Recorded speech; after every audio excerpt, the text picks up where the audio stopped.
Será que se apaixonar significa que você é imaturo? Há, sem dúvida nenhuma, uma suspeita, principalmente hoje em dia, de que se você se apaixona, você é uma pessoa imatura no sentido de que você alimenta ilusões sobre o que seria uma espécie de gripe, de doença. A gente sabe muito bem, e eu já discuti isso algumas vezes, inclusive em livros e colunas da Folha, que há um vínculo histórico desde a Idade Média entre a ideia de apaixonar-se e a ideia de doença. Tanto que a palavra em grego que dá na palavra paixão em português é a palavra pathos, que dá também patologia, portanto doença. Então há uma ideia de que alguém que se apaixona e alguém que acha que é legal se apaixonar é porque é alguém que não percebe que deve tomar conta para não pegar uma gripe por aí ou algum tipo de doença. Que se pegar deve se tratar e não cair de cabeça na experiência. Tanto que o próprio Goethe, que escreveu O Sofrimento do Jovem Werther, um livro de 1774, que é considerado um livro que apresenta pela primeira vez de um modo claro os sintomas do amor romântico, né? Do apaixonar-se, o próprio Goethe disse posteriormente disse que o romantismo era uma doença, né? No sentido de que a pessoa ficava completamente tomada por algum tipo de desejo, de ilusão, e que isso acabava de alguma forma danificando sua capacidade cognitiva. Qualquer pessoa que se apaixonou um dia na vida sabe que, de fato, a paixão atrapalha, ela pode atrapalhar o seu dia a dia, principalmente se ela acontece num âmbito em que ela não pode se realizar.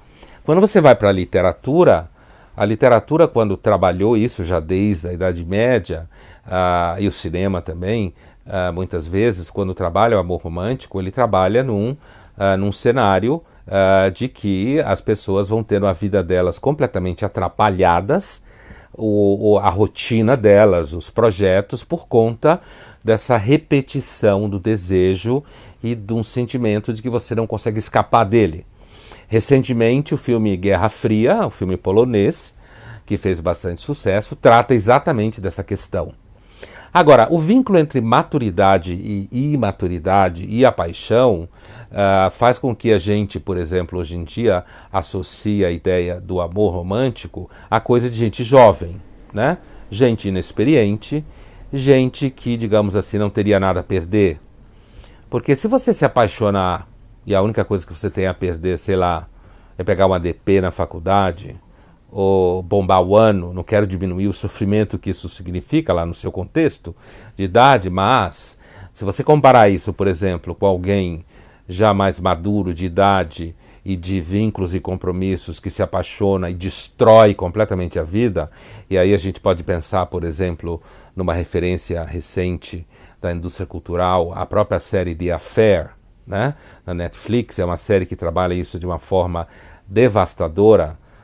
Duas pessoas, um homem e uma mulher, os dois casados, se conhecem, se apaixonam e destrói a vida de um monte de gente, inclusive a vida deles, por conta desse processo.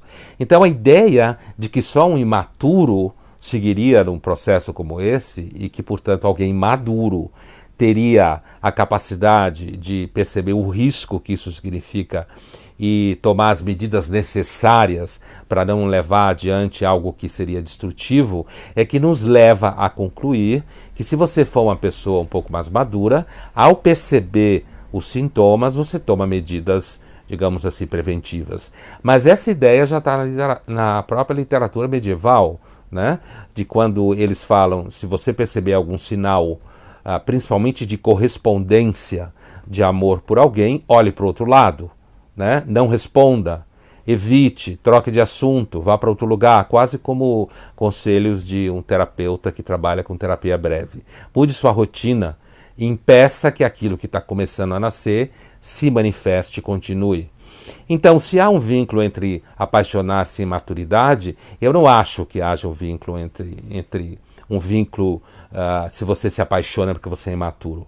O que há é uma suspeita razoavelmente consistente, de que quando você é mais maduro, você tem mais consciência dos riscos que isso significa e, portanto, você coloca isso lá dentro de um gradiente de questões e prioridades, e você busca tomar medidas para que o processo não tome conta inteiramente da sua vida e com isso leve a vida à devastação, porque todo mundo sabe, aí desde a Grécia, que quando você se apaixona, você perde o controle das coisas.